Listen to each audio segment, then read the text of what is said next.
Kia ora koutou, no Wanganui ahau, ko Louisa Hormann taku ingoa. I originally grew up in Wanganui, studied in Wellington for 6 years, and have worked here in Ōtautahi for the last six years in the research team at the Air Force Museum of New Zealand. Just some pictures there of my time at the museum. When I finished uni and I was applying for jobs all over the country, and was offered my current role here in Christchurch, my partner and I made the move down south, and that's us just at the top there sitting in a herc, which has been one of the more unique experiences as part of this role. The Air Force Museum of New Zealand is quite big by New Zealand standards for a museum, but our collections team is actually quite small and the research team is even smaller. There's 3 of us.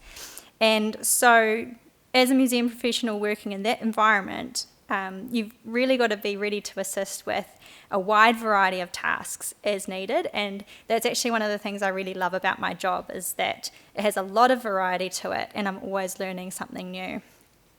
My role as archives technician involves a bunch of different things: collections work, writing work, presenting to groups, providing a research service that's both remote and in person. And those are kind of the main areas of the work that we do in this team. Cataloguing archival collections on Vernon, which is our collection management software. Collections care and research as part of that process. So that's housing artefacts, personal collections, things that we are donated to the collection, and making sure they're stored and preserved for the future. Contributing to acquisitions and disposals decisions, collection audits, and being responsible for the environmental monitoring of the areas that we use to store our archives.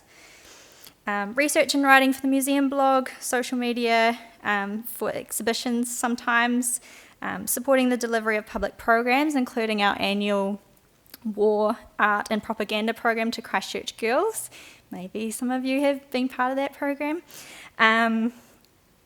Giving public talks and guest speaker events, conferences.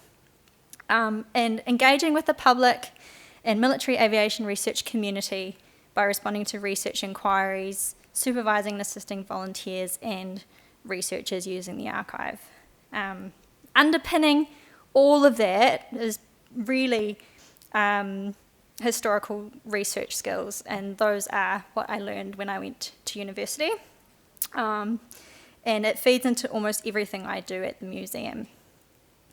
The skills needed: attention to detail, good written skills, team-based skills like collaboration and communication, confidence using digital media, public speaking, not always necessary, but it is very helpful, and creativity and problem-solving skills, project management. These sorts of things, they're quite varied, but they enable you to help out in a lot of areas.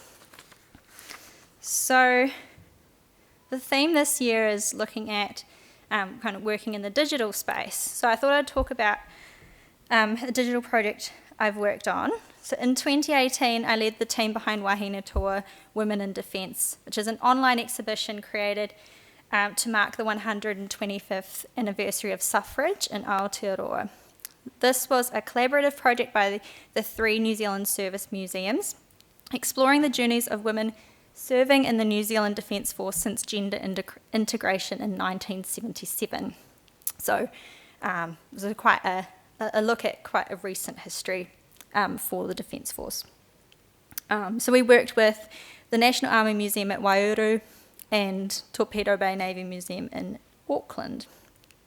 And when my original exhibition proposal on Air Force, it was focused on Air Force women in combat, and it was accepted as an online exhibition at the time because there wasn't capacity to do a full-blown proper physical exhibition. But our director, at the time, Therese Angelo, is that name again, suggested broadening the scope to also include Navy and Army personnel. After all, the legislation introduced by the New Zealand government in 1977 regarding gender integration in the armed forces was not just about one service. It was about the Defence Force actually changing the way they do things and eventually abolishing gender discrimination across all three services. So it's a tri-service history. So we decided then to collaborate and it became tri-service, with team members joining from all three museums to help develop the exhibition. And this was a really interesting exhibition, the digital project to lead. It was my first time curating an exhibition. I was in my second year at the museum, and a wonderful challenge to be given early in my career. What made it so was the chance to work digitally, which in the end meant we created something that was more accessible, and it also more adaptable. It has a longevity to it, unlike a gallery display.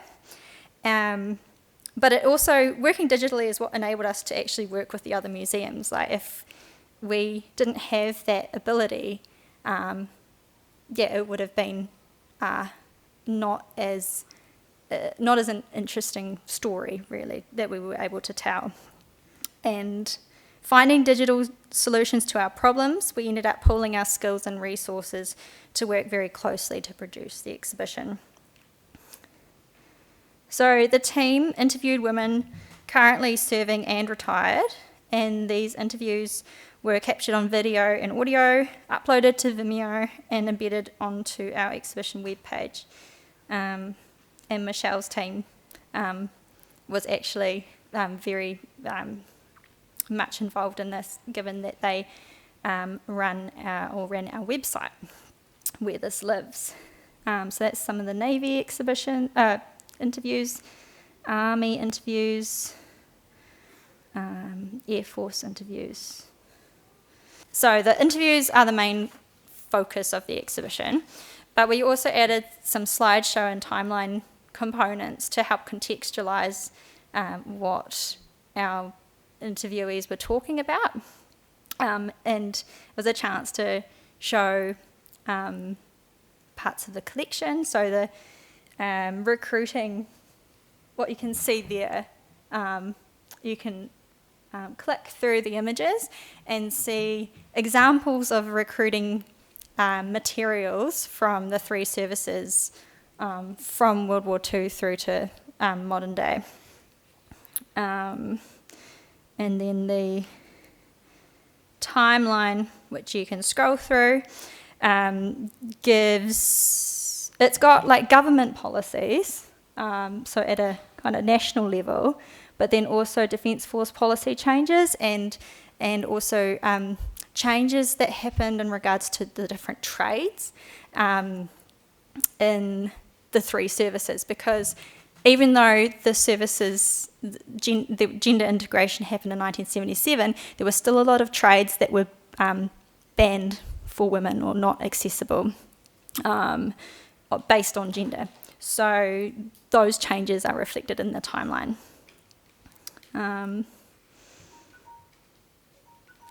So how I got my job and some tips. So I did a Master of Arts in History and Postgraduate Diploma in Museum and Heritage Studies after completing a BA with honours, all at Te Herenga Waka, Victoria University of Wellington. Work experience gained during university, I tried to do just as much as I could while studying. I did heritage and museum internships, paid and unpaid. These were in digital content curation at the uni and in collections research at Te Papa.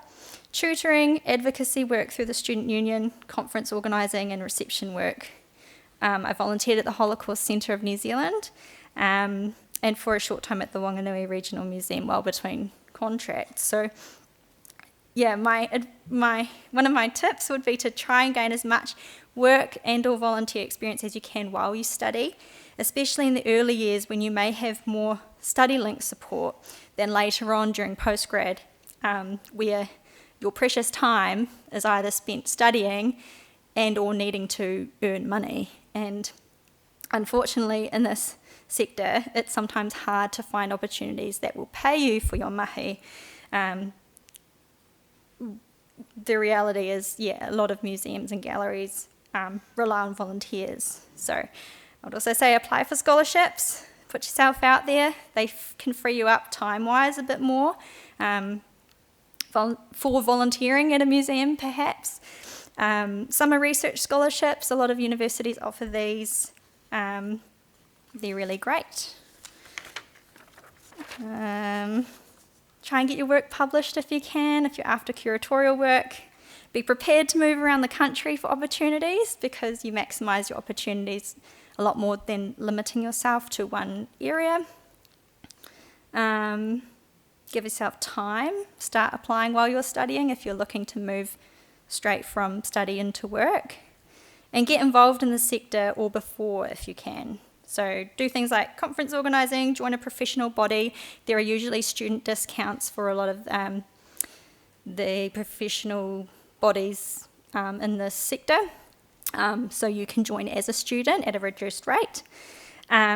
These are great for networking, and for if you've moved, like I did for my role, it helped make me feel more settled in this place, because I got to meet other people working in the sector here in Christchurch. I was one of the youngest on staff at the museum for a very long time, so that really helped me. I think that's probably all time-wise.